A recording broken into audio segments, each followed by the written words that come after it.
সভ্যতার এই আধুনিক যুগে এসেও কেউ ওয়াজের মঞ্চে বসে এই সমস্ত গাঁজাখুরি কাহিনী বলবে, এটা কল্পনাও করা যায় না। এটা একমাত্র বেদাতি মাজার পূজারীদের পক্ষেই সম্ভব। হযরত সুলাইমান ল্যাংটা রাহমাতুল্লাহ আলাইহি উনি নদীর পাড়ে বসে রইলেন। উলামায়ে কেরাম আসলেন ওনাকে প্রশ্ন করার জন্য। উনি পুরুষ অঙ্গটাকে লম্বা করে টানতে টানতে অনেক বড় করে ফেরে মাথার মধ্যে পাগড়ি বাঁধলেন। পাগড়ি বাঁধার পরে এবার ওনার কাছে যখন মানুষরা আলেমরা প্রশ্ন করতে আসলো, এবার পাগড়ি দেখে আর প্রশ্ন করে না যে এই লোকটা লিঙ্গকে এত বড় করে পাগড়ি বাঁধতে পারে। যেই লোকটা লিঙ্গ এত বড় করে পাগড়ি বাঁধতে পারে, সেই লোকটা রাতে তোর জানালা দিয়ে লিঙ্গ নিক্ষেপ করে তোর ইজ্জতও লুটে নিতে পারে। এই পীর পূজারি খানকার বাচ্চাগুলো কতটা মূর্খ!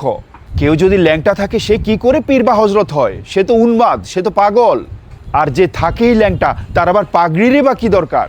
তার উপর আবার নিজের লিঙ্গকে টেনে সেটা দিয়ে নাকি পাগড়ি বেঁধেছে। আমার তো মনে হচ্ছে ওই ল্যাংটা হারামজাদাটা ওই যুগের সকল মহিলাদেরকে খুব উত্ত্যক্ত করতো রাতে।